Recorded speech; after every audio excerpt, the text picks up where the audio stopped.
സർവസംശയച്ഛേത്താരം സച്ചിദാനന്ദവിഗ്രഹം സദാ സുസ്മേരവദനം ബാലകൃഷ്ണം നമാമ്യഹം.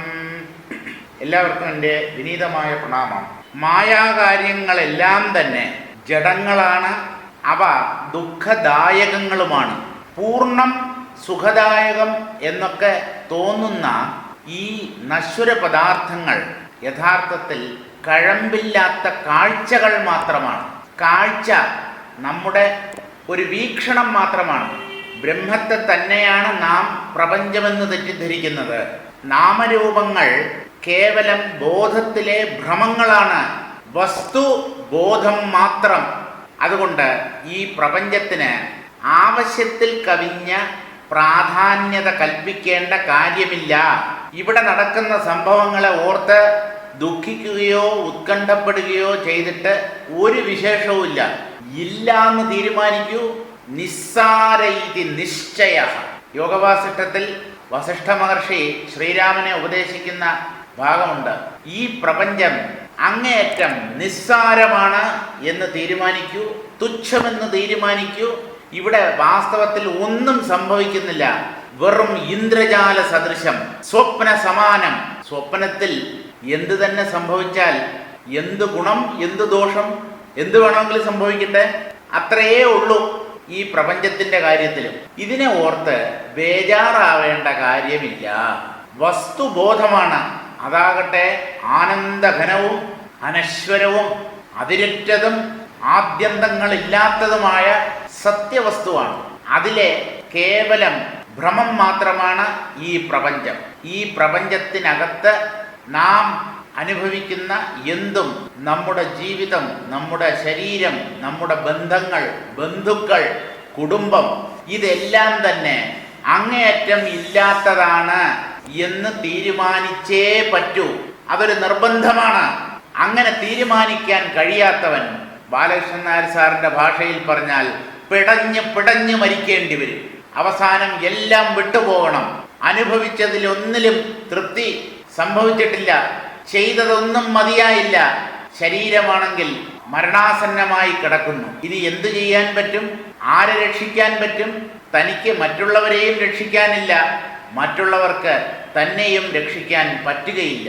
അങ്ങനെ ദയനീയമായ ഒരു അന്ത്യമാണോ നാം ആഗ്രഹിക്കുന്നത്?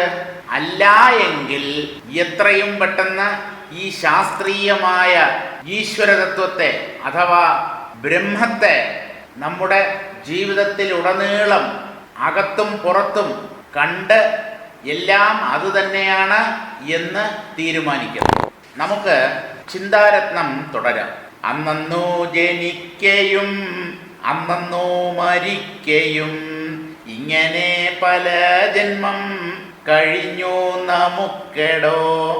അന്നുള്ള ശരീരവും ഇന്നുള്ള ശരീരവും ഒന്നുപോലിരിക്കയില്ലെന്നതുമല്ല പാർത്താൽ. അന്നുള്ള സുഖ ദുഃഖം ഇന്നവണ്ണമെന്നൊരു സന്ദേഹം പോലും അനുഭൂതമെന്നറിയാമോ. കർമ്മങ്ങൾ പോലെ അനുഭവിച്ചെന്നല്ലാതൊരു നിർണയം വിചാരിച്ചാൽ തോന്നുന്നില്ലല്ലോ ചുറ്റും. നമ്മൾ ഭൂരിപക്ഷവും പുനർജന്മത്തിലും കർമ്മഫലത്തിലുമൊക്കെ വിശ്വസിക്കുന്ന ആളുകളാണ് എന്നാണ് എൻ്റെ വിശ്വാസം. പല ജന്മങ്ങൾ നമുക്ക് കഴിഞ്ഞിട്ടുണ്ട്. ഇനിയും പല ജന്മങ്ങളിലൂടെ നാം കടന്നു പോകേണ്ടതായി വരും. ഓരോ ജന്മത്തിലും വ്യത്യസ്ത ശരീരങ്ങളാവും നമുക്ക് ലഭിക്കുക. എന്നാൽ ഈ ജന്മത്തിൽ തന്നെ പല ജന്മങ്ങളിലൂടെ നാം കടന്നുപോയി എന്ന് പറഞ്ഞാൽ നിങ്ങൾ അത്ഭുതപ്പെടുമോ? അത്ഭുതപ്പെടണം.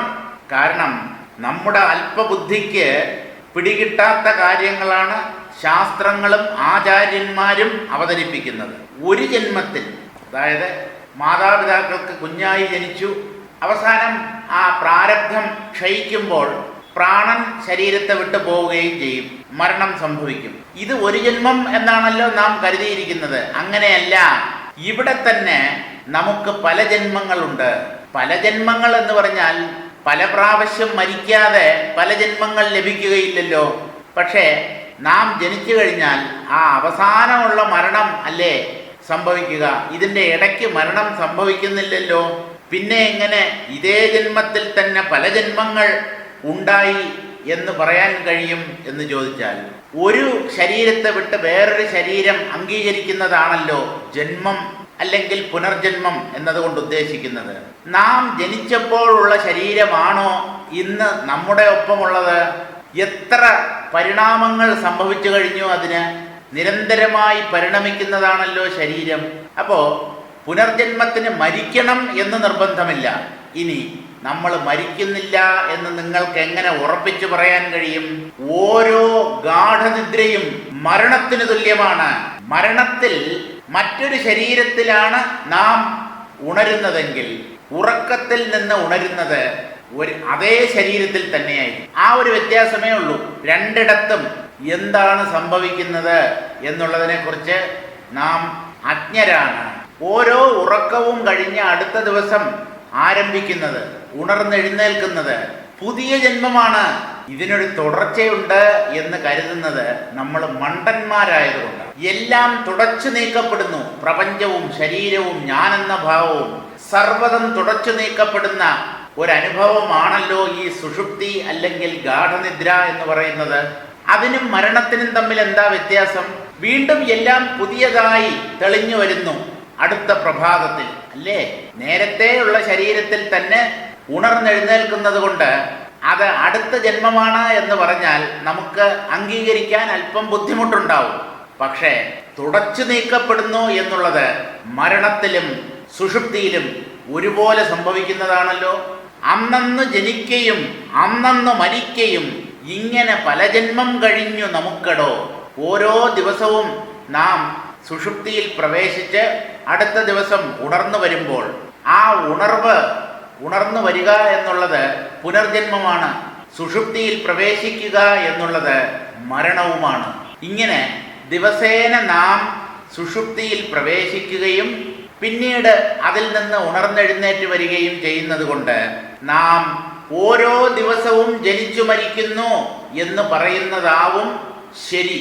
അന്നന്നു ജനിക്കയും അന്നന്നു മരിക്കയും ഇങ്ങനെ പല ജന്മം കഴിഞ്ഞു നമുക്കെടോ.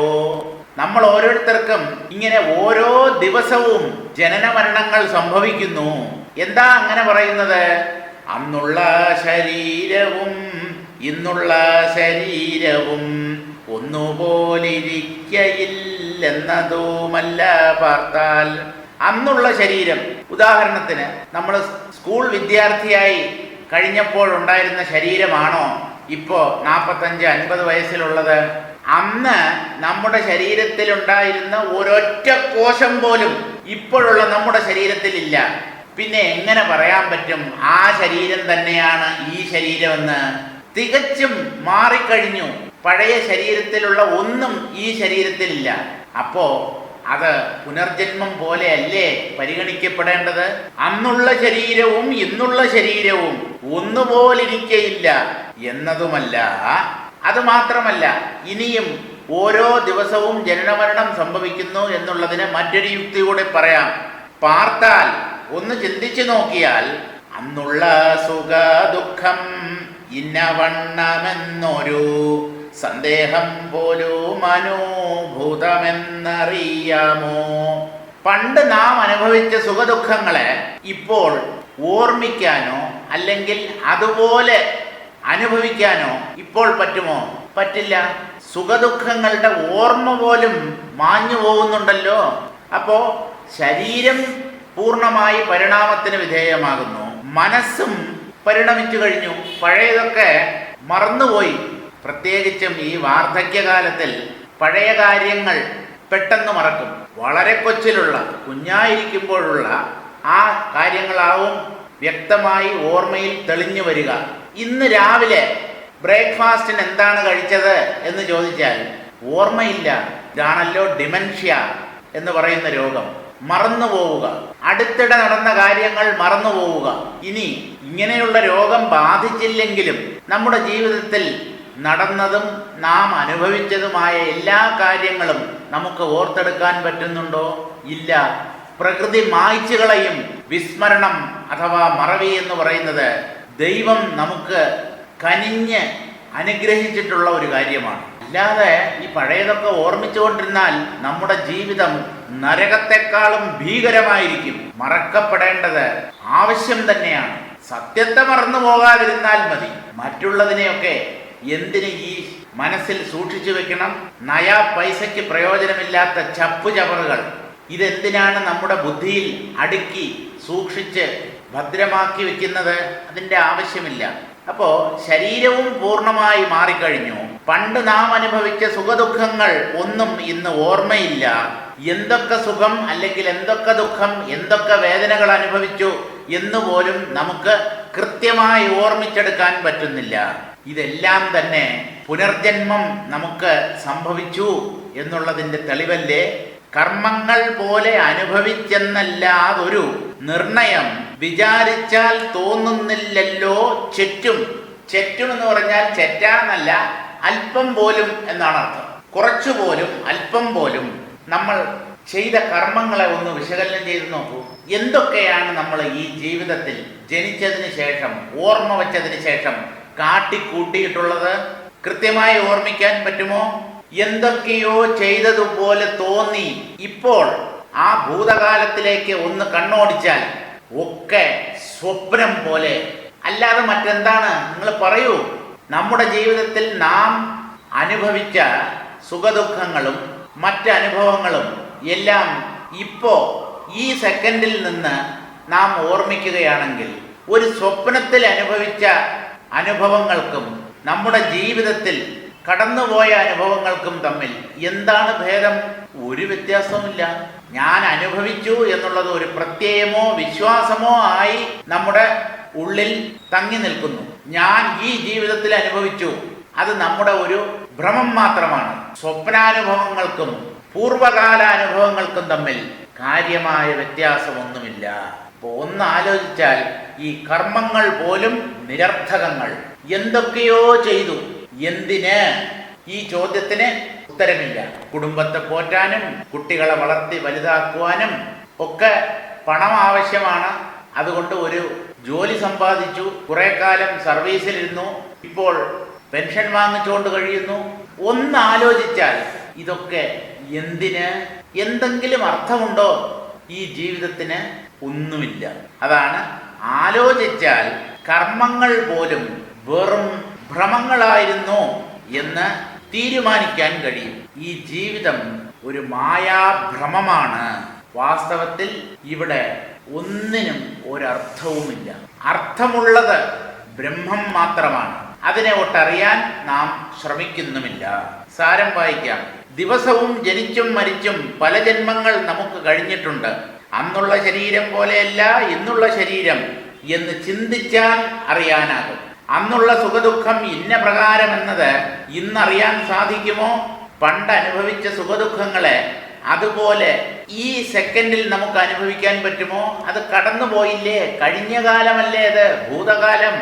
ആ അനുഭവത്തെ നമുക്ക് തിരിച്ച് വർത്തമാനത്തിലേക്ക് കൊണ്ടുവന്ന് അതേ സുഖത്തെയോ ദുഃഖത്തെയോ ഇനിമേൽ അനുഭവിക്കാൻ പറ്റുമോ? പറ്റില്ല. ഇപ്പോൾ അനുഭവിക്കുന്നതിനെ കുറെ കൊല്ലങ്ങൾക്ക് ശേഷവും അനുഭവിക്കാൻ പറ്റില്ല. അപ്പോൾ ഈ കർമ്മത്തിനും ജീവിതത്തിനും, കർമ്മമയമാണല്ലോ ജീവിതം, ഇതിനൊന്നും ഒരർത്ഥവുമില്ല. എന്ന് വെച്ച് ഉദാസീനതയാവാൻ പാടില്ല. ഉദാസീനതയല്ല നമുക്ക് വേണ്ടത്. ജീവിതത്തിൽ നാം കൽപ്പിക്കുന്ന അർത്ഥമൊന്നുമില്ല, ഇത് സ്വപ്ന സമാനമാണ് എന്നുള്ള സത്യം തിരിച്ചറിഞ്ഞുകൊണ്ട് ഇവിടെ ജീവിക്കണം. അങ്ങനെയാകുമ്പോൾ നമ്മെ ദുഃഖങ്ങൾ ബാധിക്കുകയില്ല. കർമ്മങ്ങൾ പോലെ അനുഭവിച്ചു എന്നല്ലാതെ ചിന്തിച്ചാൽ അണുവിട പോലും അവ ഇല്ലെന്നറിയാൻ നമുക്ക് കഴിയും. അവ ഉണ്ടെന്ന് ഒരിക്കലും നമുക്ക് അംഗീകരിക്കാൻ പറ്റുകയില്ല. ആർക്ക്? ചിന്തിച്ചു നോക്കുന്നവന്. ഓരോ ദിവസവും ജീവിതത്തിൽ ഇങ്ങനെ കടന്നു പോകുന്നു. ഓരോ വർഷം കൂടുമ്പോൾ നമുക്ക് ഓരോ ജന്മദിനവും വരുന്നു. വയസ്സിൽ ഒന്ന് കൂടുകയും ചെയ്യുന്നു. വാസ്തവത്തിൽ എന്താണ് ഈ സമയം? എന്തൊക്കെയാണ് നാം ചെയ്തു കൂട്ടിയത്? പലതും മറന്നു പോകുന്നു എന്നുള്ളത് കൊണ്ട് നമുക്ക് പറ്റിയ അബദ്ധങ്ങളോ അമളികളോ നാം ഓർമ്മിക്കുന്നില്ല. വാസ്തവത്തിൽ അങ്ങേയറ്റത്തെ ഒരു വിഡ്ഢിത്തമാണ് ഏത് ജീവിതവും. വിവേകാനന്ദ സ്വാമികളെ പോലെയുള്ള മഹാത്മാക്കൾ പറയുന്നത് glad I did big blunders എന്നാണ് പറയുന്നത്. എൻ്റെ ജീവിതത്തിൽ ഞാൻ കാണിച്ചു കൂട്ടിയതൊക്കെ പമ്പര വിഡ്ഢിത്തങ്ങളായിരുന്നു എന്നാണ് വിവേകാനന്ദ സ്വാമികളെ പോലെയുള്ള ഒരു മഹാജ്ഞാനി അഭിപ്രായപ്പെടുന്നതെങ്കിൽ നമ്മുടെ ജീവിതം മാത്രം അതിൽ നിന്ന് ഭിന്നമായ ഒന്നാകുമോ? ചിന്തിച്ചു നോക്കൂ.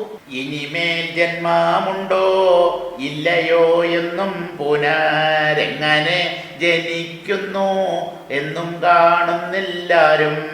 എന്നാലും ഗുരു കൃപ കൊണ്ടിഹ നമുക്കിപ്പോൾ വന്നിതു ജനിമൃതി നാശമായിരിപ്പൊരു ബ്രഹ്മാനന്ദ പ്രാപ്തിക്കൂ നേർവഴി കാട്ടിയിടുന്ന നിർമ്മലമായോരാത്മ ജ്ഞാനമെന്നതു മൂലം.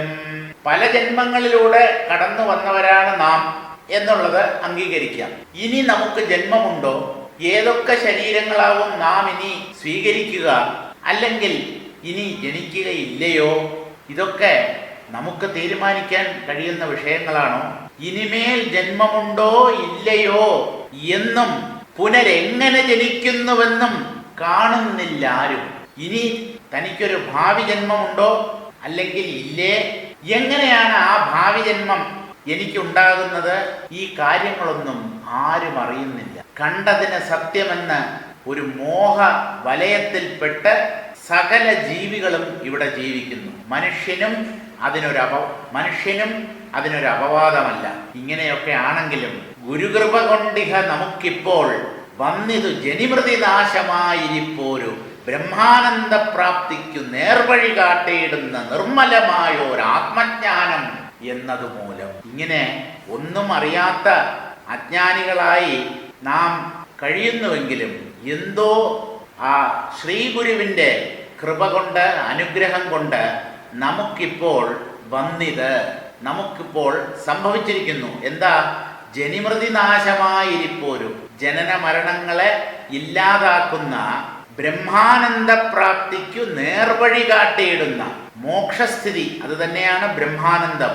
ആ ബ്രഹ്മാനന്ദം നേടാൻ നേരായ വഴി കാണിച്ചു തരുന്ന നിർമ്മലമായൊരു ആത്മജ്ഞാനം, യാതൊരു കളങ്കവുമില്ലാത്ത ആത്മജ്ഞാനം ഗുരുകൃപ കൊണ്ട് നമുക്ക് ഇന്ന് നേടാൻ കഴിഞ്ഞിരിക്കുന്നു. എന്താണ് സത്യം എന്നുള്ളതിനെ ആചാര്യന്മാർ വളരെ വ്യക്തമായി നമുക്ക് മനസ്സിലാകുന്ന രീതിയിൽ പറഞ്ഞു തന്നിരിക്കുന്നു. ആ കാര്യം പരിഗണിക്കുമ്പോൾ നാം ഭാഗ്യവാന്മാർ തന്നെയാണ്. ഇതൊന്നും അറിയാതെ നാം മരിച്ചു പോയിരുന്നെങ്കിൽ എന്തായിരിക്കും നമ്മുടെ നില? കൂരിരുട്ടിൽ ജീവിതം അവസാനിപ്പിക്കേണ്ടി വരില്ലായിരുന്നോ? എന്തായാലും അങ്ങനെ ഒരു ദുർഗതി നമുക്ക് സംഭവിച്ചിട്ടില്ല. ആചാര്യന്റെ അല്ലെങ്കിൽ ശാസ്ത്രങ്ങളുടെ കാരുണ്യം കൊണ്ട് നമുക്ക് ജനന മരണങ്ങളിൽ നിന്ന് മുക്തരായി നിരന്തരമായ മോക്ഷസ്ഥിതിയിൽ ബ്രഹ്മാനന്ദ അനുഭവത്തിൽ കഴിയാനുള്ള ഒരു വഴി തുറന്നു കിട്ടിയിരിക്കുന്നു. ആത്മജ്ഞാനത്തിനുള്ള പാത ആചാര്യന്മാർ നമ്മുടെ മുൻപിൽ മലർക്കെ തുറന്നിട്ടിരിക്കുന്നു എന്നതുമൂലം രാഗദ്വേഷാദീദേഹാദ്യവസ്ഥാത്രയങ്ങളും മോഹസാധനങ്ങളാം ഗേഹവിത്താദികളും ലോകവും ചരാചര ജാതിയും ലൗകികവും ശോകസന്തോഷ സുഖ ദുഃഖഭോഗാദികളും ഒക്കെയും മിഥ്യാഭൂതം സംസാരോദ്ഭവമെന്നു ചിത്തത്തിലുറച്ചു സത്യസ്വരൂപനായിടും ആത്മാവെ അറിഞ്ഞുതാൻ ആത്മാവായിരുന്നാലും ആത്മാവാകുന്നതഖിലാണ്ടവുമെന്നു നന്നായി ബുദ്ധിയിലുറച്ചു കണ്ടറിഞ്ഞു സുഷുപ്തൗചാപ്യുത്ഥായ ശിവതുര്യം പ്രാപിച്ചു ശിവനായി പരജാഗ്രത്തിൽ പുക്കു പരമാർത്ഥത്തെ കണ്ടു പരമാനന്ദമായിട്ടിരിക്ക ശുഭാത്മികേ. ആത്മജ്ഞാനത്തിനുള്ള വഴി ആചാര്യന്മാർ നമുക്ക് വ്യക്തമാക്കി തന്നിരിക്കുന്നു. നാം അതിനെ ഒന്ന് ശ്രവിച്ച് ആ മാർഗത്തിലൂടെ സഞ്ചരിക്കേണ്ട കാര്യം മാത്രമേ ഉള്ളൂ. അല്ലാതെ വേറൊന്നും ചെയ്യാനില്ല. ആചാര്യന്മാരുടെ വാക്കുകളിൽ അതിയായ വിശ്വാസവും ഭക്തിയും നമുക്കുണ്ടാകണം. തുടർന്ന് അവരുടെ വാക്കുകളെ അനുധാവനം ചെയ്ത് ഈ സത്യമാർഗത്തിലൂടെ സഞ്ചരിച്ച് അവസാനം തൻ്റെ സ്വരൂപമായ ആ ആത്മാവിനെ കണ്ടെത്തണം. അപ്പോഴാണ് നാം ആത്മജ്ഞാനികളായി മാറുക. ആ ആത്മജ്ഞാനം കിട്ടുക എന്ന് പറഞ്ഞാൽ എന്താണ്? അല്ലെങ്കിൽ ആത്മജ്ഞാനം നേടിയാലുള്ള മെച്ചമെന്താണ് എന്ന് ചോദിച്ചാൽ, രാഗദ്വേഷാദി ദേഹാദ്യവസ്ഥാത്രയങ്ങളും മോഹസാധനങ്ങളാം ഗേഹവിത്താദികളും ലോകവും ചരാചര ജാതിയും ലൗകികവും ശോക സന്തോഷ സുഖ ദുഃഖ ഭോഗാദികളും ഒക്കെയും മിഥ്യാഭൂതം. ഇത് ഉറപ്പുവരും. കള്ളത്തെ സത്യമെന്ന് കരുതി ജീവിക്കുന്നവരാണ് ഭൂരിപക്ഷവും. സത്യം കണ്ടെത്തിക്കഴിഞ്ഞാൽ, സത്യം അനുഭവപ്പെട്ട് കഴിഞ്ഞാൽ പിന്നെ മിഥ്യയ്ക്ക് നിൽക്കക്കള്ളി ഉണ്ടാവില്ല. ഒക്കെ മാറിത്തരും. ഇപ്പോൾ പരമസത്യമായി നാം അനുഭവിക്കുന്ന ഈ പ്രപഞ്ചവും അവനവന്റെ ശരീരവും ജീവിതവും എല്ലാം തന്നെ അങ്ങേറ്റം കള്ളം എന്ന് വെളിപ്പെടുത്തിക്കൊണ്ടാവും ആ ആത്മജ്ഞാനം നമ്മുടെ ഉള്ളിൽ പ്രകാശിക്കുക. രാഗദ്വേഷാദി ദേഹാദ്യവസ്ഥാത്രയങ്ങളും, രാഗം, ദ്വേഷം, ഇഷ്ടം, ഇഷ്ടക്കേട്, ശരീരം, പിന്നെ അവസ്ഥാത്രയങ്ങൾ, ജാഗ്രത് സ്വപ്ന സുഷുപ്തികൾ, ഈ ലോകം അല്ലെങ്കിൽ പരലോകം അല്ലെങ്കിൽ സ്വർഗം നരകം തുടങ്ങിയ മറ്റു ലോകങ്ങൾ, ചരാചര ജാതിയും ചലിക്കുന്നവയും ചലിക്കാത്തവയുമായ എന്തൊക്കെയുണ്ടോ അവയൊക്കെയും ലൗകികവും നമ്മുടെ ഇഹലോകത്തിലുള്ള ജീവിതവും ശോക സന്തോഷ സുഖ ദുഃഖ ഭോഗാദികളും, ശോകവും സന്തോഷവും സുഖവും ദുഃഖവും ഭോഗങ്ങൾ, നാം അനുഭവിച്ച ഭോഗങ്ങളുണ്ട്, അനുഭവിക്കാൻ ആഗ്രഹിക്കുന്ന ഭോഗങ്ങളുണ്ട്. ഇവയെല്ലാം തന്നെ ഇല്ലാത്തത്, ഒക്കെയും മിഥ്യാഭൂതം, സംസാരോദ്ഭവം. സംസാരത്തിൽ നാം ഉണ്ടെന്ന് അനുഭവിക്കുന്നത്, പഞ്ചേന്ദ്രിയങ്ങളിലൂടെയും മനസ്സിലൂടെയും നാം അനുഭവിക്കുന്ന എന്തും മിഥ്യയാണ് എന്ന് തീരുമാനിക്കാനുള്ള ഒരു ധൈര്യം നമുക്കുണ്ടാകണം. അല്ല, ഇതൊക്കെ എങ്ങനെയാണ് നമുക്ക് സാധിക്കുക? വ്യക്തമായി അനുഭവിക്കുന്ന ഈ പ്രപഞ്ചത്തെ മിഥ്യ എന്ന് തീരുമാനിക്കുന്നത് കടന്ന കൈയല്ലേ? കടന്ന കൈയല്ല. അങ്ങനെ വേണം നാം കൈ കടത്തേണ്ടത്. ഈ പ്രപഞ്ചം സത്യമാണ് എന്ന വിചാരത്തെ നാം വിവേകം കൊണ്ട് ചിന്തിച്ച് തത്വവിചാരം ചെയ്ത് നീക്കണം. എന്നാലേ ഈ ആത്മതത്വത്തെ സാക്ഷാത്കരിക്കാൻ പറ്റുകയുള്ളൂ. ഒക്കെയും മിഥ്യാഭൂതം സംസാരോദ്ഭവം. പ്രപഞ്ചത്തിൽ ഇല്ലാതിരുന്ന് ഉണ്ടാവുന്നവയാണ് എല്ലാം തന്നെ. ആ ഉണ്ടാകുന്നതിന് മുമ്പ് ഇവയൊന്നുമില്ല. ഇടയ്ക്ക് ഉള്ളതുപോലെ തോന്നുന്നു, കുറെ കാലം കഴിഞ്ഞാൽ ഇല്ലാത്തവകളാകുകയും ചെയ്യും. ഇങ്ങനെ ഇല്ലാതിരുന്ന് ഇടയ്ക്ക് കുറച്ച് സമയം മാത്രം ഉള്ളതായി തോന്നി അവസാനം വീണ്ടും ഇല്ലായ്മയിലേക്ക് പായുന്ന ഈ പ്രപഞ്ച പദാർത്ഥങ്ങളെ സത്യമെന്ന് തീരുമാനിക്കണോ മിഥ്യയെന്ന് തീരുമാനിക്കണോ? ബുദ്ധിയുള്ളവർ മിഥ്യ എന്ന് തന്നെ തീരുമാനിക്കും. അവസ്ഥാത്രയങ്ങളും പ്രപഞ്ച പദാർത്ഥങ്ങളും നമ്മുടെ ശരീരവും ജീവിതം തന്നെയും മിഥ്യയാണ്. ഇതാണ് വേദാന്തത്തിനും ആചാര്യന്മാർക്കും ആവർത്തിച്ചാവർത്തിച്ച് പറയാനുള്ളത്. ഗുരുദേവന്റെ ആ വാക്കുകൾ ഓർമ്മിക്കുക. മരണവുമില്ല, പുറപ്പുമില്ല, വാഴ്വും നരസുരരാതിയുമില്ല നാമരൂപം, മരുവിലമർന്ന മരീചി നീരുപോൽ നിൽപ്പൊരു പൊരുളാം, പൊരുളല്ല ഇതോർത്തിടേണം. ഇതൊക്കെ സത്യമാണ് എന്ന് നമ്മുടെ അജ്ഞാന ദശയിൽ നമുക്ക് തോന്നുമെങ്കിലും ഇതിലൊന്നിലും കഴമ്പില്ല, പൊരുളില്ല, പൊരുളല്ല. ഇതിൽ അല്പം പോലും സത്യത്വം ഇല്ല എന്നാണ് ആചാര്യന്മാർ ആവർത്തിച്ച് പ്രഖ്യാപിക്കുന്നത്. പെട്ടെന്ന് അംഗീകരിക്കാൻ ബുദ്ധിമുട്ടുണ്ടാവാം, പക്ഷേ അവർ കള്ളം പറയുന്നവരല്ല. അവർക്ക് നമ്മെ തെറ്റിദ്ധരിപ്പിച്ചിട്ട് യാതൊന്നും നേടാനില്ല എന്നുള്ള സത്യം കൂടെ നാം നല്ലതുപോലെ ചിന്തിക്കുമ്പോൾ അവരുടെ വാക്കുകളെ അവിശ്വസിക്കാൻ കഴിയില്ല കൂട്ടരെ.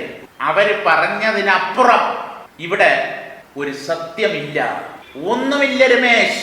ഇതല്ലേ നമ്മുടെ ആ സാറും പറഞ്ഞുകൊണ്ടിരുന്നത്? ഏത് സാറ്? ബാലകൃഷ്ണൻ നായർ സാറ്. ഇത് തന്നെയല്ലേ പലപ്പോഴും എന്നോടും ലോകത്തോടുമായി വിളിച്ചു പറഞ്ഞിരുന്നത്? അതെന്തേ നാം ശ്രദ്ധിക്കുന്നില്ല?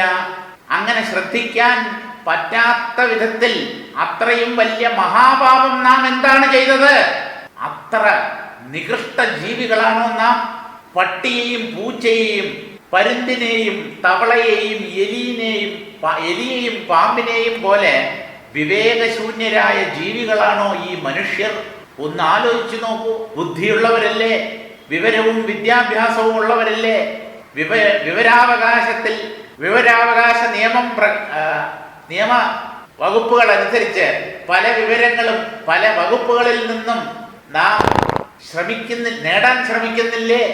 ഇങ്ങനെ വിവരങ്ങൾ നേടാൻ ശ്രമിക്കുന്ന നമ്മൾ പരമമായ സത്യത്തെ ആചാര്യന്മാരും ശാസ്ത്രവും വിളിച്ചു പറയുമ്പോൾ നാം എന്തുകൊണ്ട് അത് ശ്രദ്ധിക്കാൻ, ഒന്ന് കേൾക്കാൻ മെനക്കെടുന്നില്ല?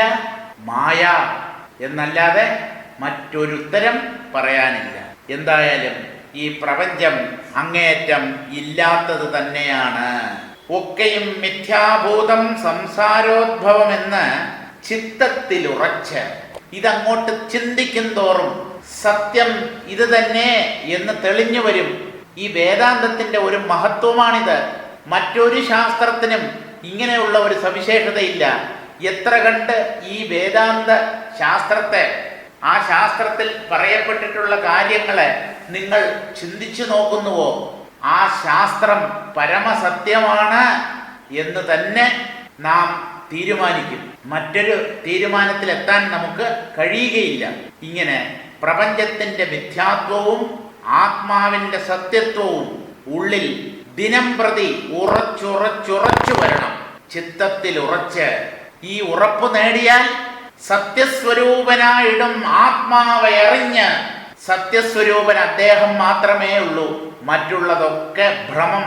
മരുഭൂമിയിലെ കാനൽ ജലം പോലെ, സ്വപ്നം പോലെ, ഐന്ദ്രജാലികന്റെ ഇന്ദ്രജാല പ്രദർശനം പോലെ വെറും ഭ്രമങ്ങൾ. ഇപ്പൊ സത്യത്തെ അറിയാതെ മിഥ്യയിൽ 100 കൊല്ലം ജീവിച്ചത് കൊണ്ട് എന്ത് വിശേഷം? സത്യം പിടികിട്ടിയോ നിങ്ങൾക്ക്? അല്ലെങ്കിൽ എനിക്ക്? അതാരും ചിന്തിച്ചു നോക്കുന്നില്ല. കണ്ടതിന് സത്യമെന്ന് കരുതുന്നു. അപ്പ കണ്ടവനെ അപ്പാന്ന് പറഞ്ഞു വിളിക്കുന്നവനെ ബുദ്ധിമാനെന്ന് പറയാൻ പറ്റുമോ? സ്വന്തം സാധനെ കണ്ടുപിടിക്കണം. എന്റെ സ്രോതസ് എവിടെയാണ്?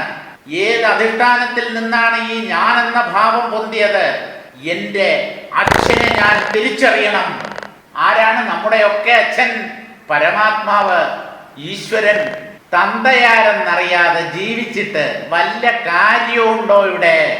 തന്നെ ജനിപ്പിച്ചവൻ, തന്റെ ജനകൻ, തന്റെ ജന്മത്തിന് ഉത്തരവാദി താൻ ഏത് അധിഷ്ഠാനത്തിൽ നിന്നാണ് പൊന്തിയത്? ആ സത്യത്തെ അറിയാൻ ശ്രമിക്കാതെ മറ്റെന്ത് നേടിയിട്ട് എന്ത് പ്രയോജനം?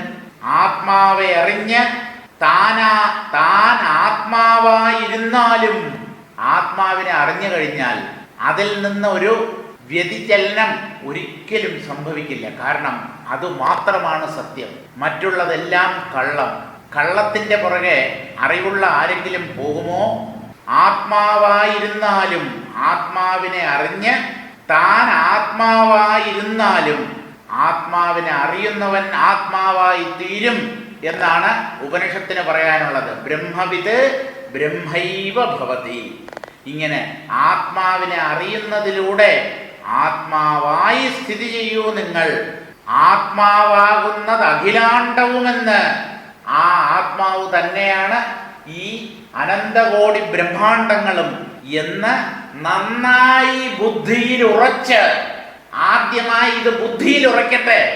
തത്വവിചാരത്തിലൂടെ ഈ പ്രപഞ്ചത്തിന്റെ മിഥ്യാത്വം നമ്മുടെ ഓരോരുത്തരുടെയും മനസ്സിൽ സ്ഥിരപ്രതിഷ്ഠ നേടട്ടെ. അങ്ങനെ ബുദ്ധിയിൽ ഉറച്ച് വ്യവസായാത്മിക ബുദ്ധിയുടെ ഉടമകളായി തീരട്ടെ നാം ഓരോരുത്തരും. അങ്ങനെ ബുദ്ധിക്ക് ഉറപ്പ് വന്നാൽ പിന്നെ അനുഭവം അതിദൂരത്തല്ല. ബുദ്ധിക്ക് തന്നെ പലർക്കും ഇത് പിടികിട്ടുന്നില്ല. പറയുന്നത് എന്താണെന്ന് ഉൾക്കൊള്ളാൻ പലരുടെയും ബുദ്ധികൾക്ക് കഴിവില്ല. അതുകൊണ്ട് സ്വൽപമപ്യസ്യ ധർമ്മസ്യ ത്രായതേ മഹതോ ഭയാത്. ശ്രീകൃഷ്ണനും ഗീതയിൽ പറയാനുള്ളത് ഇതേ കാര്യം തന്നെയാണ്. ഈ തത്വജ്ഞാനത്തിന്റെ ഒരു അരിക്, ഒരു ചെറിയ അംശം, ഒരു കണിക നിങ്ങൾ ഉൾക്കൊള്ളുമെങ്കിൽ വലിയ ഭയം മാറിക്കിട്ടും. മരണഭയത്തിൽ നിന്ന് നിങ്ങൾക്ക് മരിക്കുന്നതിന് മുമ്പേ തന്നെ, മരണം നമ്മെ പ്രാപിക്കുന്നതിന് മുമ്പേ തന്നെ മോചനം നേടാൻ കഴിയും. എന്താണ്? ജഡം നശിക്കാനുള്ളതാണ്. നശിക്കാനായിട്ടുണ്ടായ ഒന്ന് നശിക്കുമ്പോൾ അതിൽ എന്തിനു ദുഃഖിക്കണം? ഞാൻ നശിക്കുന്ന ജഡമല്ല, നശിക്കാത്ത ആത്മാവാണ്, അഖണ്ഡ ബോധസ്വരൂപമായ സത്യവസ്തുവാണ് ഞാൻ എന്ന് തീരുമാനിക്കുന്ന ഒരുവന് മരണം നിസ്സാരം. മരണം ഈ ഉറപ്പുള്ളവനെ കണ്ട് ഞെട്ടിവിറയ്ക്കും. മരണത്തിന്റെ സ്വപ്നത്തിൽ പോലും ജ്ഞാനി മരണത്തെ ഭയപ്പെടുത്തും. എന്തുകൊണ്ട്? മരണം ഇല്ലാത്തതാണ്. മരണവുമില്ല, പുറപ്പുമില്ല. പിന്നെ ഈ ജനന മരണങ്ങളുടെ ഇടയ്ക്കുള്ള വാഴ്വ്, ജീവിതം, അതുമാത്രം എങ്ങനെ സത്യമാകും? അതും മിഥ്യ എന്നങ്ങ് തീരുമാനിച്ച് സന്തോഷത്തോടുകൂടി നമുക്കിവിടെ ജീവിക്കാൻ കഴിയണം. ജീവിതം ആനന്ദത്തിൽ മുങ്ങിക്കുളിച്ചു നിൽക്കണം. അതിനാണ് കൂട്ടരെ ഈ വേദാന്തം. അല്ലാതെ പുണ്യം കിട്ടാനും ആരെയെങ്കിലും നന്നാക്കാനോ മറ്റുള്ളവരുടെ മുമ്പിൽ ഞെളിഞ്ഞു നടക്കാനോ വേണ്ടിയല്ല.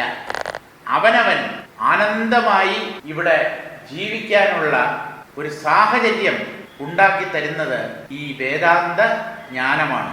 അഖിലാണ്ടവും ആത്മാവാകുന്നത് അഖിലാണ്ടവുമെന്ന് നന്നായി ബുദ്ധിയിൽ ഉറച്ചു കഴിഞ്ഞാൽ താമസിയാതെ തന്നെ അതിനെ കണ്ടറിയും. കണ്ടറിയാത്തവൻ കൊണ്ടറിയും. പക്ഷേ ആനമണ്ടൻ കൊണ്ടാലും അറിയില്ല. അവൻ എത്ര പ്രാവശ്യം ജനിച്ചു മരിച്ചാലും എന്തൊക്കെ ദുഃഖങ്ങൾ അനുഭവിച്ചാലും അവന്റെ ഉള്ളിലെ ഈ മോഹം, അജ്ഞാനം അകന്നു പോകുന്നില്ല. നമ്മളാരും മരമണ്ടന്മാരല്ലല്ലോ, ഗർദ്ധഭവി ശ്രേഷ്ഠന്മാരല്ലല്ലോ, മണ്ടൻ കഴുതകളല്ലല്ലോ. അങ്ങനെ അല്ല എന്നാണ് നിങ്ങൾക്ക് അഭിപ്രായമെങ്കിൽ ഈ സത്യത്തെ പതുക്കെ പതുക്കെ ചിന്തിച്ച് സ്വാംശീകരിക്കാൻ നോക്കണം. അതാണ് മനുഷ്യന് ഭൂഷണം. ബുദ്ധിയിൽ ഉറച്ച് കണ്ടറിഞ്ഞ് സുഷുപ്തൗചാപ്യുത്ഥായ. അതെന്താണ്? ഗാഠനിദ്രയിൽ ഉണർന്നു നിൽക്കുന്നവനായി ശിവതുര്യം പ്രാപിച്ച് തുര്യമായ ശിവാനുഭവത്തിൽ എത്തിച്ചേർന്ന്, തുര്യമായ ശിവാനുഭവം എന്ന് പറഞ്ഞാൽ ജാഗ്രത് സ്വപ്ന സുഷുപ്തികൾക്ക് അപ്പുറത്തുള്ളതാണ് ഈ ആത്മാനുഭവം. ആ ആത്മാനുഭവത്തെ ബുദ്ധിയിൽ ഉറച്ച് കണ്ടറിഞ്ഞ് അതിനെ മനസ്സിലാക്കുമ്പോൾ ഗാഠനിദ്രയുടെ പോലും സാക്ഷിയാണ് താനെന്ന് മനസ്സിലാകും. എന്ന് പറഞ്ഞാൽ ഗാഠനിദ്രയിൽ ഉണർന്നു വർത്തിക്കാൻ കഴിയും. ഉണർന്നു വർത്തിക്കാൻ നാം ശ്രമിക്കേണ്ടതില്ല. ഞാൻ ആത്മാവാണ് എന്നുള്ള സത്യം തിരിച്ചറിയുന്ന ഒരാൾക്ക് തൻ്റെ സുഷുപ്തിയെപ്പോലും മാറി നിന്നറിയാൻ കഴിയും. ഞാൻ ഗാഠനിദ്രയിലാണ് എന്ന് അറിഞ്ഞുകൊണ്ട് ഉറങ്ങാൻ കഴിയും എന്നർത്ഥം. ആ ഒരു അനുഭവത്തിൽ കഴിഞ്ഞിരുന്ന ആളാണ് നമ്മുടെ ബാലകൃഷ്ണൻ നായർ സാർ. ഉറക്കത്തിനും സാക്ഷിയായി, ഉറക്കത്തെയും മാറി നിന്ന് അറിഞ്ഞ് അനുഭവിച്ചവരാണ്. എല്ലാ ജ്ഞാനികളും അങ്ങനെ തന്നെയാണ്. ജ്ഞാനികൾ എല്ലാവരും അവസ്ഥാത്രയങ്ങൾക്ക് സാക്ഷിയായ ആത്മാവാണ് താൻ എന്ന് വ്യക്തമായി സാക്ഷാത്കരിച്ചവരാണ്. അങ്ങനെ സുഷുപ്തൗചാപ്യുത്ഥായ, ഗാഠനിദ്രയിലും ഉണർന്നു വർത്തിക്കുന്ന ഉറങ്ങാത്ത ആത്മ വസ്തുവാണ് താനെന്ന് ഉണർവോടുകൂടി ആ സത്യത്തെ കണ്ടറിഞ്ഞ് ശിവതുര്യം പ്രാപിച്ച് ശിവനായി അവസ്ഥാത്രയങ്ങൾക്കപ്പുറത്ത് അവസ്ഥാത്രയങ്ങളുടെ സാക്ഷിയായി സ്ഥിതി ചെയ്യുന്ന ശിവസ്വരൂപമായ ആത്മാവായി പരജാഗ്രത്തിൽ പുക്ക് ഈ ജ്ഞാന അവസ്ഥയെ, ആത്മജ്ഞാനിയുടെ ജ്ഞാനാനന്തരമുള്ള ജീവിതം എന്ന് പറയുന്നത് ഉണർവിനേക്കാളും വലിയ ഉണർവാണ്. അതിനെ പരജാഗ്രതെന്നോ മഹാജാഗ്രതെന്നോ വിശേഷിപ്പിക്കാം. കാരണം സാധാരണ ഉണർവിലാണ് നമ്മൾ ഈ ബാഹ്യ ലോകത്തെ അനുഭവിക്കുന്നത്. എന്നാൽ ഈ ആത്മജ്ഞാനം നേടിക്കഴിയുമ്പോൾ ഇന്ദ്രിയങ്ങളും മനസ്സും പുറം വിഷയങ്ങളെ ഗ്രഹിക്കുന്നതോടൊപ്പം ഇതിൻ്റെ ഇല്ലായ്മയും നമുക്ക് ബോധ്യപ്പെടുന്നു എന്നുള്ളത് കൊണ്ട് അത് ഉണർവിനേക്കാൾ വലിയ ഉണർവാണ്. അതാണ് ഇവിടെ പരജാഗ്രത്തിൽ പുക്ക് എന്ന് പറഞ്ഞിരിക്കുന്നത്. നമ്മുടെ ഇപ്പോഴുള്ള ഉണർവിനേക്കാളും വലിയ ഒരു ഉണർവാണ് ജ്ഞാനത്തിന് ശേഷം നമുക്ക് അനുഭവിക്കാൻ കഴിയുക. അങ്ങനെ ആ പരജാഗ്രത എന്ന് പറഞ്ഞാൽ ആത്മാനുഭവം എന്ന് തന്നെയാണ് അർത്ഥം. ആ പരജാഗ്രത്തിൽ പുക്ക് പരമാർത്ഥത്തെ കണ്ട് ആ ആത്മസ്ഥിതിയിൽ എത്തുമ്പോഴാണ് അതെന്താണ് എന്നുള്ള കാര്യം നമുക്ക് പിടികിട്ടുന്നത്. അതെന്താണ് എന്ന് നമുക്ക് പിടികിട്ടിയാൽ മറ്റൊരു കാര്യം കൂടെ മനസ്സിലാകും. ഞാനില്ല, അത് തന്നെയാണ് ഞാൻ എന്നും മനസ്സിലാക്കാൻ പറ്റും. അപ്പോൾ ഈ പ്രപഞ്ചം ഞാൻ തന്നെയാണ്, ഞാനാകുന്ന ആത്മാവിലെ വെറും കാഴ്ച മാത്രമാണ് ഈ പ്രപഞ്ചം എന്ന് സാക്ഷാത്കരിക്കുന്നതോടുകൂടെ അയാളുടെ ആഗ്രഹങ്ങളും വാസനകളും പ്രപഞ്ചം സത്യമാണ് എന്ന തെറ്റിദ്ധാരണയും എല്ലാം തകർക്കപ്പെടും. പിന്നെ അയാൾ നിരന്തരമായ ഒരു ആനന്ദാനുഭൂതിയിലായിരിക്കും കഴിയുക. അങ്ങനെ പരമാർത്ഥത്തെ കണ്ട് പരമാനന്ദമായിട്ടിരിക്കാൻ നമുക്ക് ഓരോരുത്തർക്കും ആ പരമാനന്ദമായിരിക്കാനുള്ള ഒരു പ്രചോദനം ആകട്ടെ ആചാര്യന്റെ ഈ വാക്കുകൾ. പരമാനന്ദമായിട്ടിരിക്ക ശുഭാത്മികെ. ഈ കൃതിയിലെ ആചാര്യൻ ഒരു സ്ത്രീരത്നത്തെ ഉപദേശിക്കുന്നതായിട്ടാണല്ലോ വിവരിച്ചിരിക്കുന്നത്. അതുകൊണ്ട് അല്ലയോ മംഗളസ്വരൂപിണിയായ കുട്ടി, നീ പരമാനന്ദമായിട്ട് തന്നെ ഇവിടെ എക്കാലവും ജീവിക്കുക. അനശ്വരതയാണ് ആത്മാവിന്റെ സ്വരൂപം, സത്താണത്. അത് ഇല്ലാതാവുന്ന പ്രശ്നമേ ഇല്ല. നമുക്ക് അമൃതത്വം, അമരത്വം ലഭിക്കുന്നത് ഈ ആത്മജ്ഞാനത്തിലൂടെ മാത്രമാണ്. താൻ മരിക്കുന്നില്ല, താൻ ഇന്നേ വരെ ജനിച്ചിട്ടേ ഇല്ല. ജനിക്കാത്ത ഞാൻ എങ്ങനെ ഇനി മരിക്കും? ഞാൻ എന്നും ഉള്ളവനാണ് എന്ന അറിവ്, അങ്ങനെ ഒരു ഉൾക്കാഴ്ചയാണ് ഈ ആത്മാനുഭവത്തിലൂടെ ഒരു വ്യക്തി നേടുന്നത്. സാരം വായിക്കാം. ഹേ ശുഭാത്മികേ, ഇനി ജന്മമുണ്ടോ അതോ ഇല്ലയോ? ജന്മമുണ്ടെങ്കിൽ എങ്ങനെ ജനിക്കും എന്നൊന്നും ആരും കാണുന്നില്ല. എങ്കിലും ഗുരുവിൻ്റെ അനുഗ്രഹം കൊണ്ട് നമുക്ക് ഇപ്പോൾ ജനനമരണനാശമായിരിക്കുന്ന ബ്രഹ്മാനന്ദ പ്രാപ്തിക്ക് നേർവഴി തെളിഞ്ഞു വന്നിരിക്കുന്നു. അത് നിർമ്മലമായ ആത്മജ്ഞാനം നിമിത്തമാണ്.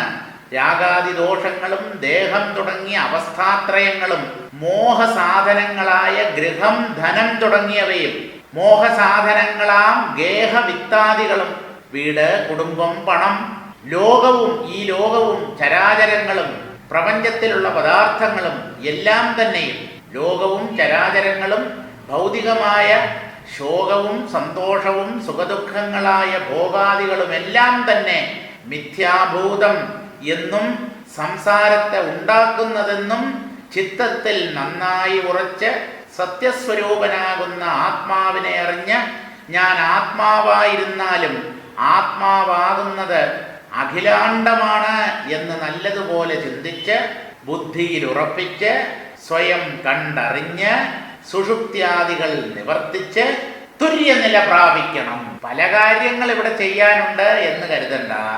ആത്മജ്ഞാനം എന്ന ഒന്ന് നേടിയാൽ മാത്രം മതിയാകും.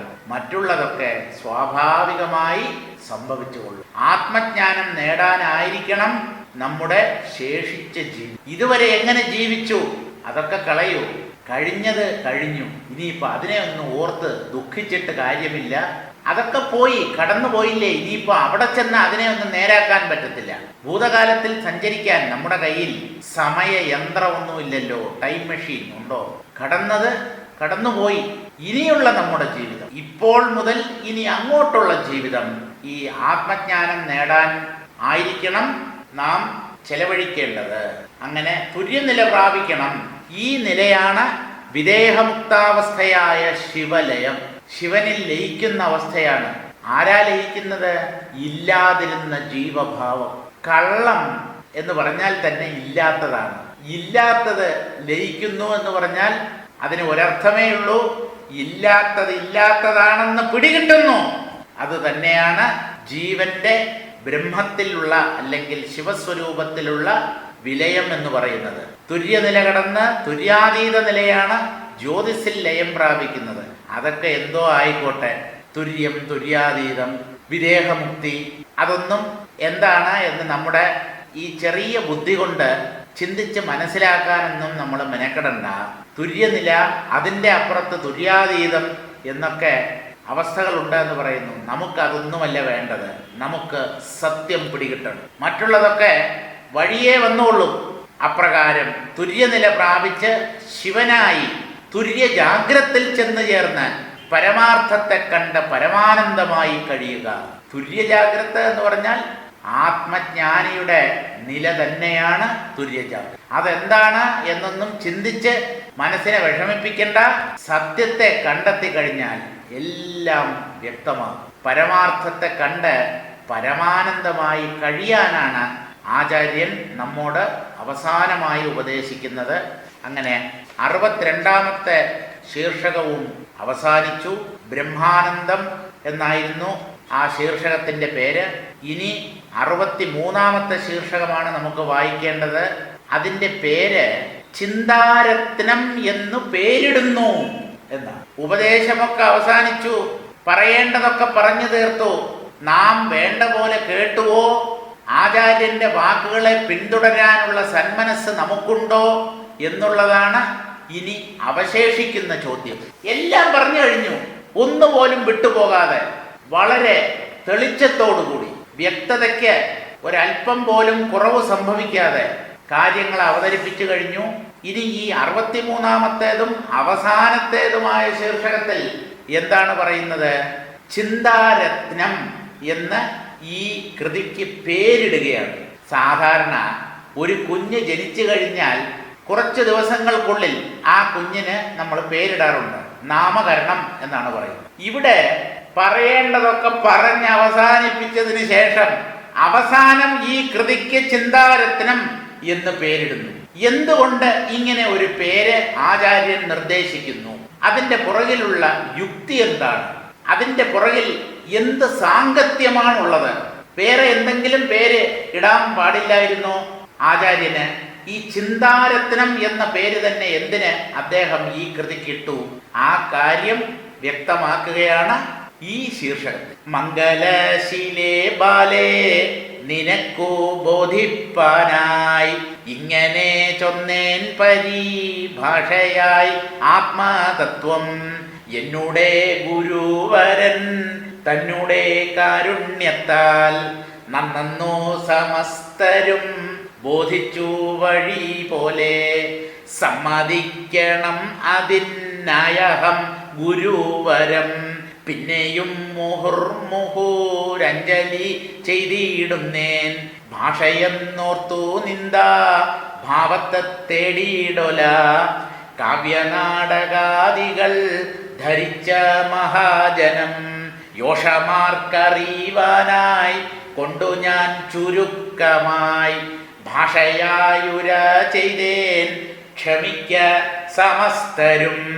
ചിന്തിക്കും തോറും സാരം ഉണ്ടിതിൽ അതു മൂലം ചിന്താരത്നമെന്നു പേരിടുന്നു ഭക്തിയോടും സന്തതം പഠിച്ചിടും നവർക്കു ബന്ധമറ്റ് സന്തതാനന്ദമായ സായുജ്യം അനുഭവം.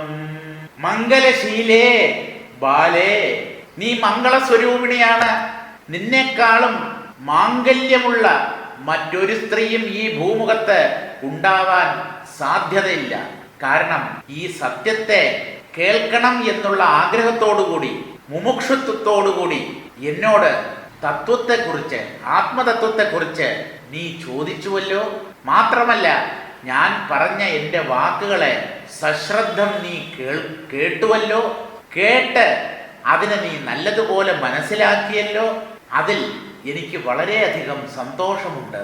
കൃതജ്ഞത പ്രകാശിപ്പിക്കുകയാണ്. ആര്? ആചാര്യൻ ശിഷ്യനോട്. എടോ, തന്നെപ്പോലെ ഒരു പക്വതയുള്ള ശിഷ്യനെ എനിക്ക് കിട്ടിയല്ലോ, ഞാനെത്ര ഭാഗ്യവാൻ. ശിഷ്യനെന്താവും വിചാരിക്കുക? ഇങ്ങനെ ഒരു പരമഗുരുവിനെ എനിക്ക് കിട്ടിയല്ലോ, ഞാനെത്ര ഭാഗ്യവാൻ. ഇവിടെ ആചാര്യനോ ശിഷ്യനോ ആരാണ് കൂടുതൽ ഭാഗ്യം ചെയ്തത്? ആ കാര്യം നിർണയിക്കാൻ സാധ്യമല്ല. രണ്ടുപേരും മഹാഭാഗ്യശാലികൾ എന്ന് മാത്രമേ നമുക്ക് ഈ ആചാര്യനെയും ശിഷ്യനെയും കുറിച്ച് പറയാൻ കഴിയുകയുള്ളൂ. ഇവിടെ ശിഷ്യന് പകരം ശിഷ്യ എന്നുള്ള വ്യത്യാസമേ ഉള്ളൂ. അതുകൊണ്ട് മംഗളസ്വരൂപിണി കുഞ്ഞേ, നിനക്ക് ബോധിപ്പാനായി ഇങ്ങനെ ചൊന്നേൻ. നിനക്ക് കാര്യം മനസ്സിലാകണം, നിനക്ക് ഈ ആത്മജ്ഞാനം ലഭിക്കണം, അങ്ങനെ നീ ഈ സംസാര ദുഃഖങ്ങളിൽ നിന്ന് മുക്തയാകണം എന്നുള്ള ഉദ്ദേശത്തോടു കൂടിയാണ് ഞാൻ നിനക്ക് ഇത്രയും ഉപദേശിച്ചത്. എങ്ങനെ ഉപദേശിച്ചു? പരിഭാഷയായ ആത്മതത്വം. ആത്മതത്വത്തെ വാക്കുകളിലൂടെ, ആശയങ്ങളിലൂടെ എത്ര കണ്ട് പ്രകടമാക്കാൻ പറ്റുമോ അതിൻ്റെ ആ പരമാവധി ഞാൻ നിനക്ക് പറഞ്ഞു തന്നു കഴിഞ്ഞു. ഇതിൽ കൂടുതൽ വിവരിക്കാൻ എനിക്ക് ശക്തിയില്ല കുഞ്ഞേ. പച്ച മലയാളത്തിൽ ഏതൊരു മലയാളിക്കും മനസ്സിലാക്കാൻ പറ്റുന്ന രീതിയിൽ ഞാൻ ഈ ആത്മതത്വത്തെ നിനക്ക് ഉപദേശിച്ചു തന്നു. എന്നുടെ ഗുരുവരൻ തന്നുടെ കാരുണ്യത്താൽ നന്നെന്ന് സമസ്തരും ബോധിച്ചു വഴി പോലെ. എൻ്റെ മിടുക്ക്, എൻ്റെ കേമത്തം എന്ന് ഞാൻ അവകാശപ്പെടുന്നില്ല. കാരണം എൻ്റെ ഉള്ളിൽ ഒരു ഞാൻ ഇപ്പോൾ അവശേഷിക്കുന്നില്ല. അതുകൊണ്ട് ഈ ഉപദേശത്തിൻ്റെ ആ ക്രെഡിറ്റ് ഞാൻ അവകാശപ്പെടുന്നില്ല. ഇതൊക്കെ എൻ്റെ ആചാര്യൻ്റെ കാരുണ്യം കൊണ്ട് സംഭവിച്ചതാണ്. എന്നുടെ ഗുരുവരൻ തന്നുടെ കാരുണ്യത്താൽ നന്നെന്ന് സമസ്തരും ബോധിച്ച്, എൻ്റെ ആചാര്യൻ്റെ അനുഗ്രഹം കൊണ്ട്, കാരുണ്യം കൊണ്ട് ഈ കൃതി വളരെ നന്നായി. ഈ ചിന്താരത്നം എന്ന പേരിൽ തുഞ്ചത്ത് രാമാനുജാചാര്യൻ, തുഞ്ചത്ത് എഴുത്തച്ഛൻ എഴുതിയ ഈ കൃതി എന്തുകൊണ്ടും വളരെ നന്നായി അദ്ദേഹം ഇങ്ങനെ ഒരു കൃതി രചിച്ച് നമ്മയൊക്കെ, വിശേഷിച്ചും മലയാളികളെ ഒക്കെ അനുഗ്രഹിച്ചിരിക്കുന്നു എന്ന് സമസ്തരും ബോധിച്ച് എല്ലാവരും മനസ്സിലാക്കി വഴി പോലെ വേണ്ട രീതിയിൽ സമ്മതിക്കണം. എല്ലാവരും ഈ കൃതിയുടെ ശ്രേഷ്ഠതയെ, ഈ കൃതിയിൽ ചർച്ച ചെയ്യപ്പെട്ടിട്ടുള്ള വിഷയങ്ങളുടെ മഹത്വത്തെ നല്ലതുപോലെ മനസ്സിലാക്കി അതിൻ്റെ മഹത്വത്തെയും സവിശേഷതയെയും ജീവിതത്തിൽ പകർത്തി എല്ലാവരും കൃതാർത്ഥരാകണം എന്നാണ് എൻ്റെ ആഗ്രഹം എന്നാണ് ആചാര്യൻ പറയുന്നത്. സമ്മതിക്കണം. അതിനായി എല്ലാവരും ഒരു കൃതിയെ ശിരസിലേറ്റി ലാളിക്കണമെങ്കിൽ വളരെ നന്നായി ഈ കൃതി, ഇതുപോലൊരു കൃതി മലയാള ഭാഷയിൽ ഉണ്ടായിട്ടില്ല, ഇനി ഉണ്ടാകാൻ പോകുന്നുമില്ല എന്ന് ഈ കൃതിക്ക് ഒരു പ്രാചുര്യം, ഒരു പ്രചാരം, ഇതിനൊരു പ്രസിദ്ധി അല്ലെങ്കിൽ കീർത്തി, ഇതിനൊരു അക്സെപ്റ്റൻസ് കിട്ടാൻ എൻ്റെ ഗുരുവരനോട് ഞാൻ പ്രാർത്ഥിക്കുന്നു. ഗുരുവരം പിന്നെയും മുഹുർമുഹുർ അഞ്ജലി ചെയ്തിടുന്നേൻ. മുഹുർമുഹു എന്ന് പറഞ്ഞാൽ വീണ്ടും വീണ്ടും, ഞാൻ വീണ്ടും വീണ്ടും കൈകൂപ്പി എൻ്റെ ആചാര്യനോട് ഈ കൃതിക്ക് മലയാളികളുടെ ഇടയിൽ ഒരു സ്വീകാര്യതയും അംഗീകാരവും ലഭിക്കണമെന്നും ഈ കൃതി കൊണ്ട് എല്ലാവരും ആത്മജ്ഞാനം നേടി ധന്യരാകണമെന്നും ഞാൻ ആഗ്രഹിക്കുന്നു. അതിനുള്ള അനുഗ്രഹം എൻ്റെ ആചാര്യൻ എനിക്ക് തന്ന് അരുളുമാറാകട്ടെ. പിന്നെ സംസ്കൃതത്തിലാണല്ലോ മിക്കവാറും വേദാന്ത കൃതികൾ എല്ലാം തന്നെ രചിക്കപ്പെട്ടിട്ടുള്ളത്. ഇത് മലയാള ഭാഷയായിപ്പോയി. അതുകൊണ്ട് ഇതിൽ വലിയ കഴമ്പൊന്നും ഉണ്ടാവില്ല. നമുക്ക് സംസ്കൃതത്തിലുള്ള ഏതെങ്കിലും കൃതിയുടെ തർജ്ജമയോ ട്രാൻസ്ലേഷനോ ഒക്കെ വായിക്കാം എന്ന് പറഞ്ഞ് ഈ കൃതിയെ തള്ളിക്കളയരുത്. ഭാഷ എന്ന് പറഞ്ഞാൽ മലയാള ഭാഷ എന്നർത്ഥം, നമ്മുടെ മാതൃഭാഷ എന്നർത്ഥം.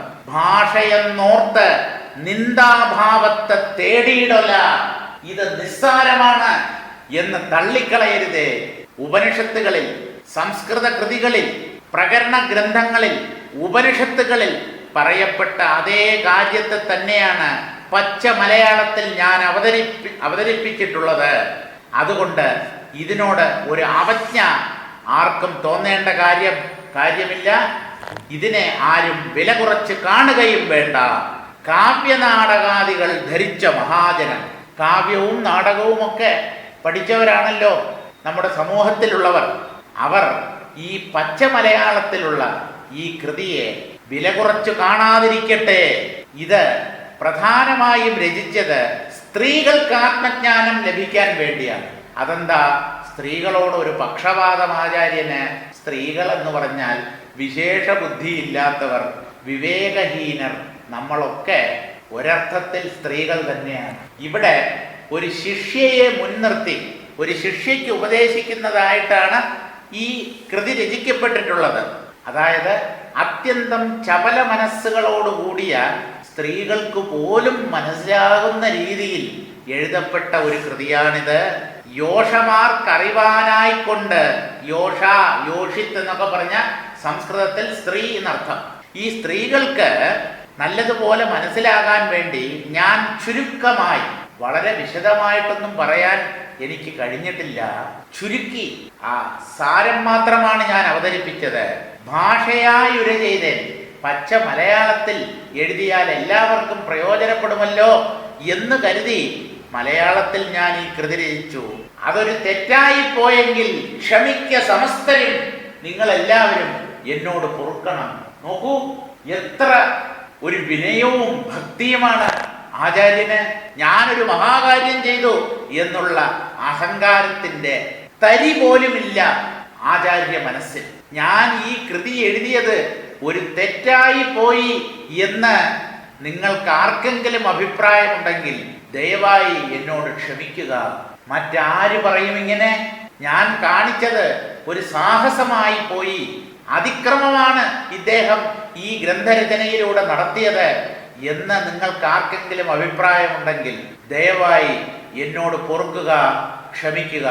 Sorry sorry sorry. പിന്നെ ചിന്താരത്നം എന്ന പേര് എന്തുകൊണ്ട് ഈ കൃതി കിട്ടു എന്ന് ഞാൻ പറയാം. ചിന്തിക്കും തോറും സാരമുണ്ട് ഇതിൽ.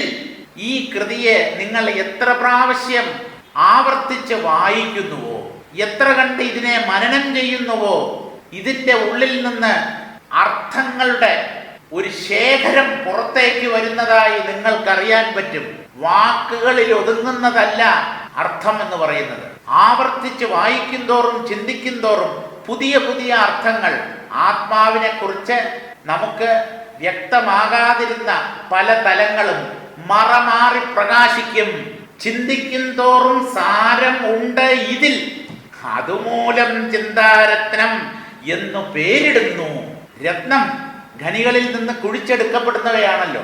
ഖനി എന്ന് പറഞ്ഞാൽ വലിയ കുഴിയാണ്. കുഴിച്ചാണ് ഈ രത്നങ്ങളും അതുപോലെ സ്വർണങ്ങളും പലതരത്തിലുള്ള സ്വർണത്തരികൾ ഇതെല്ലാം തന്നെ ഖനന പ്രക്രിയയിലൂടെയാണ് പുറത്തേക്ക് എടുക്കുന്നത്. ഈ ചിന്താരത്നം ഇത് രത്നമാണെങ്കിലും ഈ രത്നത്തിന്റെ ഉള്ളിലേക്ക് നിങ്ങൾ കൂടുതൽ കൂടുതൽ ഇറങ്ങി ചെല്ലും തോറും ഇതിൽ വലിയ അർത്ഥം, ഇതിന്റെ സാരം, ഇത് ഉപനിഷത്തിന്റെ ഒരു രത്നച്ചുരുക്കമാണ്. നോക്കൂ, രത്നച്ചുരുക്കം എന്നല്ലേ നമ്മൾ പറയുക. അങ്ങനെ വലിയ വലിയ അർത്ഥങ്ങളെ പരിമിതങ്ങളായ പദങ്ങളിൽ ഒതുക്കി വെച്ചിട്ടുള്ള ഒരു കൃതിയാണ് ഇത് എന്നുള്ളത് കൊണ്ട് ഈ കൃതിക്ക് ചിന്താരത്നം എന്ന് പേരിടുന്നു. ഭക്തിയോടും, അത് അഹങ്കാരം കൊണ്ടല്ല, ഞാൻ എഴുതിയ കൃതിയായതുകൊണ്ടല്ല. വാസ്തവത്തിൽ ഇതിൽ ആത്മാവിനെ അറിയാനുള്ള സകലതും അടങ്ങിയിരിക്കുന്നു. ഈ കൃതി നല്ലതുപോലെ പഠിച്ച് മനനം ചെയ്താൽ തന്നെ ആത്മജ്ഞാനം നമുക്ക് അനായാസേന നേടാൻ കഴിയും. അതുകൊണ്ട് ഞാൻ ഭക്തിയോടുകൂടെ ചിന്താരത്നം എന്ന പേര് ഈ കൃതിക്ക് നൽകുന്നു.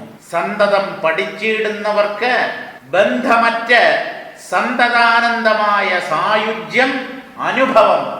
എനിക്ക് ഈ കാര്യത്തിൽ സംശയമില്ല. ഏത് കാര്യത്തിൽ? ഈ കൃതി ആവർത്തിച്ച് വായിച്ച് മനനം ചെയ്യുന്നവർക്ക് മോക്ഷം ലഭിക്കും എന്നുള്ള കാര്യത്തിൽ അനുവാചകരായ നിങ്ങൾക്ക് ഒരു പക്ഷേ സംശയം തോന്നാം. പക്ഷേ എൻ്റെ കൃതി വായിച്ച് മോക്ഷം ലഭിക്കും എന്ന് എനിക്ക് നല്ല ഉറപ്പുണ്ട്. പക്ഷേ ഒരു പ്രാവശ്യം വായിച്ചാൽ പോരാ, ഒരു പ്രാവശ്യം കേട്ടാൽ പോരാ. ആവർത്തിച്ച് പഠിക്കുകയും ആവർത്തിച്ച് ഇതിനെക്കുറിച്ച് കേൾക്കുകയും ഇതിൻ്റെ അർത്ഥത്തെ മനനം ചെയ്യുകയും വേണം. സന്തതം പഠിച്ചിടുന്നവർക്ക്, ദിവസേന ഈ കൃതി പാരായണം ചെയ്യുകയും ഇതിൻ്റെ അർത്ഥത്തെ മനനം ചെയ്യുകയും ചെയ്യുന്നവർക്ക് ബന്ധം അറ്റുപോകും. സംസാര ബന്ധങ്ങളിൽ നിന്ന് അവർ മുക്തരാകും. മാത്രമല്ല സന്തതാനന്ദമായ സായുജ്യം അനുഭവം, എപ്പോഴും ആനന്ദമായിരിക്കുന്ന ആ മോക്ഷനില അവർക്ക് അനുഭവപ്പെടുകയും ചെയ്യും. അവർ മുക്തരായി തീരും എന്നുള്ള കാര്യത്തിൽ അശേഷം എനിക്ക് സംശയമില്ല എന്ന് പറഞ്ഞാണ് ഈ കൃതിയെ ആചാര്യൻ പരിസമാപിപ്പിക്കുന്നത്. നമുക്ക് സാരം കൂടെ വായിച്ചിട്ട് നമ്മുടെ ഈ പ്രഭാഷണ പരമ്പര പരിസമാപിപ്പിക്കാം. അല്ലയോ മംഗലശീലേ ബാലേ, നിനക്ക് ബോധ്യപ്പെടാനായി ഇപ്രകാരം തത്വജ്ഞാനത്തെ വെളിപ്പെടുത്തി. ഇത് ആത്മതത്വത്തിന്റെ പരിഭാഷയാണ്. ആത്മതത്വത്തെ ഉള്ളം കയ്യിൽ നെല്ലിക്ക പോലെ വ്യക്തമാക്കി തരുന്ന കൃതിയാണ്. എൻ്റെ ഗുരുവരന്റെ കാരുണ്യത്താലാണ് ഇത് വെളിപ്പെടുന്നത്. ഈ കൃതി രചിക്കുന്നത് എൻ്റെ മിടുക്ക് കൊണ്ടല്ല, ആചാര്യൻ എന്നിലൂടെ ഈ കൃതിയെ പ്രകാശിപ്പിക്കുകയാണ് ചെയ്തത്. ഈ അരുൾമൊഴികളെ ഉത്തമമെന്ന് സകലരും ബോധ്യപ്പെട്ട് ഏവരും വഴി പോലെ സമ്മതിക്കണം. കാരണം അത്രമാത്രം സവിശേഷത, ശ്രേഷ്ഠത, മഹത്വം, മോക്ഷത്തെ നൽകാനുള്ള കഴിവ് ഈ കൃതിക്കുണ്ട്. ഈ അറിവ് ഗുരു തന്ന വരമായി കാണുകയും വേണം. ഗുരുവരനെ വീണ്ടും വീണ്ടും നമ്രശിരസ്കയായി നമിക്കുക. ശിഷ്യയോട് പറയുന്നത് കൊണ്ടാണ് നമ്രശിരസ്കയായി എന്ന് പറയുന്നത്. തലകുമ്പിട്ട് നമസ്കരിക്കുക. നിന്ദാഭാവം കൈക്കൊള്ളരുത്. കാവ്യങ്ങളും നാടകങ്ങളും പഠിച്ച മഹാജനങ്ങളും ഈ തത്വജ്ഞാന ശാസ്ത്രത്തെ നിന്ദിക്കരുത്. സ്ത്രീകളുടെ അറിവിനായിട്ടാണ് ചുരുക്കമായി ഈ ഭാഗം വെളിപ്പെടുത്തുന്നത്. സമസ്തരും ക്ഷമിക്കുക. ചിന്തിക്കും തോറും സാരമുള്ളതിനാൽ ചിന്താരത്നം എന്ന് ഭക്തിയോടെ നാമകരണം ചെയ്യുന്നു. സദാസമയവും പഠിക്കുന്നവർക്ക് ബന്ധമറ്റ് സന്തതാനന്ദമാകുന്ന സായുജ്യം അഥവാ മോക്ഷം അനുഭവിക്കാം. ശുഭം. അങ്ങനെ ആ ചിന്താരത്നം എന്ന് പറയുന്ന അതിവിശിഷ്ടമായ പച്ച മലയാളത്തിലുള്ള കൃതി നമുക്ക് ചിന്തിക്കാൻ അവസരം ലഭിച്ചു. ആ അവസരം നമുക്കുണ്ടാക്കി തന്നത് ലോകം മുഴുവൻ വെറുക്കുന്ന ആ കൊറോണ എന്ന വൈറസാണ്. ആ വൈറസ് സകലരെയും ബാധിച്ച് ലോക്ക്ഡൗണും പുറത്തിറങ്ങാൻ പറ്റാത്ത സ്ഥിതിയും ഒക്കെ സംജാതമാക്കിയില്ലായിരുന്നെങ്കിൽ നമ്മൾ ആരും ഇങ്ങനെ ഒരു പ്രഭാഷണ പരമ്പര കേൾക്കാൻ നമുക്ക് ഭാഗ്യമുണ്ടാവുകയില്ലായിരുന്നു. കാരണം ഞാനും ഇതെന്തിന് എന്ന് വിചാരിച്ച് സാധാരണ നമ്മുടെ ആഴ്ചയിൽ നടത്തുന്ന ക്ലാസ്സുകളുമായി മുമ്പോട്ട് പോകുമായിരുന്നു. ഇതിപ്പോൾ ആൾക്കാർക്ക് പുറത്തിറങ്ങാൻ പറ്റുന്നില്ല. എല്ലാവരും വീട്ടിനകത്ത് തന്നെ അടച്ചിരിക്കുകയാണ്. അങ്ങോട്ടും ഇങ്ങോട്ടും കാണാനോ ഒന്നും പറ്റുന്നില്ല. അതുകൊണ്ട് സത്സംഗത്തിനുള്ള സാധ്യത തന്നെ ഞങ്ങൾക്ക് നഷ്ടമായിരിക്കുന്നു എന്ന് പല മുമുക്ഷുക്കളും എന്നോട് ആവശ്യപ്പെട്ടതനുസരിച്ചാണ് ഈ ഒന്നിടവിട്ട ദിവസങ്ങളിൽ എന്ന് പറഞ്ഞാൽ എല്ലാ മാസവും ഒറ്റയക്കത്തിൽ അവസാനിക്കുന്ന തീയതികളിൽ ഇങ്ങനെ ഒരു സത്സംഗ പരമ്പര നടത്താം എന്ന് ഞാൻ സമ്മതിച്ചത്. എന്തായാലും അത് വളരെ നന്നായി എന്ന് തന്നെയാണ് ഇപ്പോഴെനിക്കും തോന്നുന്നത്. കാരണം ഈ കൃതി ഒരു പ്രാവശ്യം വായിക്കാനുള്ള ഒരു സൗഭാഗ്യവും എനിക്ക് ഇപ്പോഴാണല്ലോ ലഭിച്ചത്. അങ്ങനെ കഴിഞ്ഞ ഒരു 1.5 കൊല്ലങ്ങളായി നാം ഈ കൃതി ചർച്ച ചെയ്യുന്നു. അതിനുള്ള ഒരു ഭാഗ്യം നമുക്കേവർക്കും ഉണ്ടായി. പറയാനുള്ള ഭാഗ്യം എനിക്കും, കേൾക്കാനുള്ള ഭാഗ്യം നിങ്ങൾക്കും.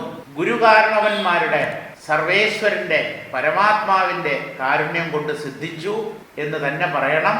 എന്തായാലും നമുക്ക് ഈ സത്സംഗ പരമ്പര, ഇതിന് പേരിട്ടത് തന്നെ കൊറോണ സത്സംഗം എന്നാണ്. അത് അറിഞ്ഞോ അറിയാതെയോ അങ്ങനെ ആയിപ്പോയി.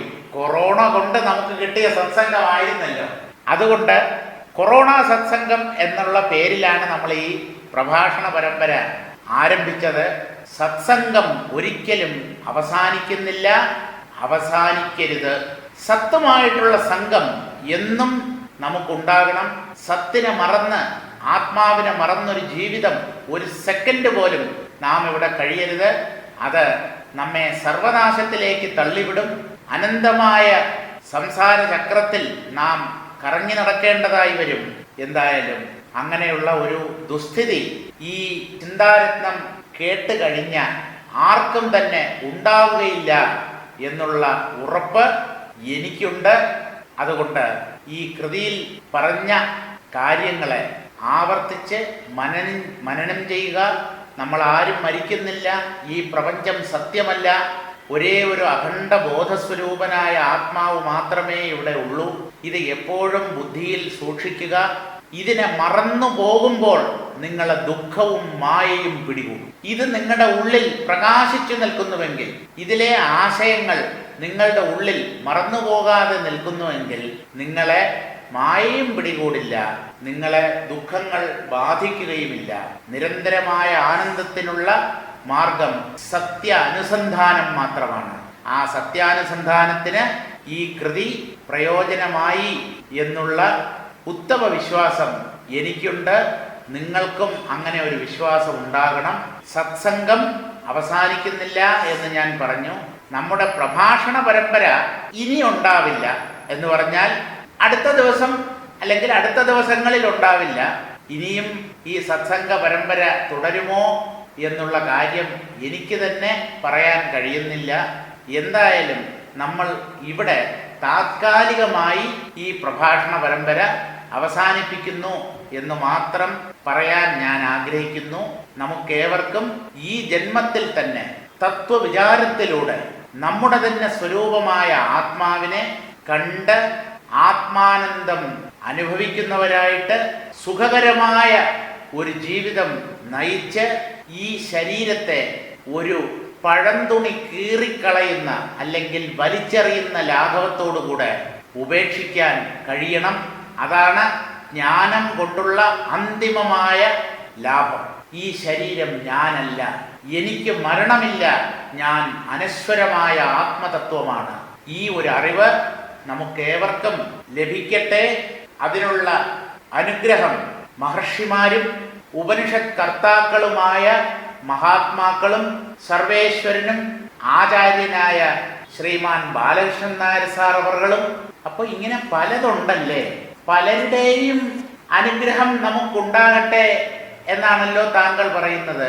എല്ലാം ഒന്ന് തന്നെയാണെങ്കിലും പേരെടുത്തു പറയണമല്ലോ. കാരണം പല പല രൂപങ്ങളിലാണല്ലോ ഈ പ്രപഞ്ചം പ്രകടമാകുന്നത്. ഈശ്വരൻ തന്നെയാണ് ഗുരു, ഗുരു തന്നെയാണ് ആത്മാവ്. എങ്കിലും നമുക്ക് ഈ തത്വം വെളിപ്പെടുത്തി തന്ന ഉപനിഷദാചാര്യന്മാർക്കും ആ ഉപനിഷത്ത് തത്വങ്ങളെ സംശയലേശമന്യേ എനിക്ക് ഉപദേശിച്ചു തന്ന ബാലകൃഷ്ണൻ നായർ സാർ അവർക്കും അദ്ദേഹത്തിന്റെ രൂപത്തിൽ വന്ന പരമാത്മാവിനും നിങ്ങൾ ഓരോരുത്തർക്കും നന്ദി പ്രകാശിപ്പിച്ചുകൊണ്ട് ഈ പരമ്പര ഇവിടെ സമാപിപ്പിക്കുന്നു. നമുക്കേവർക്കും ഈ ജന്മത്തിൽ തന്നെ ജ്ഞാനം ലഭിച്ച് മോക്ഷം നേടാൻ ഇടയാകട്ടെ എന്ന് ഒരിക്കൽ കൂടെ പ്രാർത്ഥിച്ചുകൊണ്ട് തൽക്കാലം നിർത്തുന്നു. നിങ്ങൾക്കെല്ലാവർക്കും എൻ്റെ വിനീതമായ നമസ്കാരം. ഓം പൂർണ്ണമദഃ പൂർണ്ണമിദം പൂർണ്ണാത് പൂർണ്ണമുദച്യത്തെ പൂർണ്ണസ്യ പൂർണ്ണമാദായ പൂർണ്ണമേവാവശിഷ്യത്തെ. ഓം ശാന്തി ശാന്തി ശാന്തി.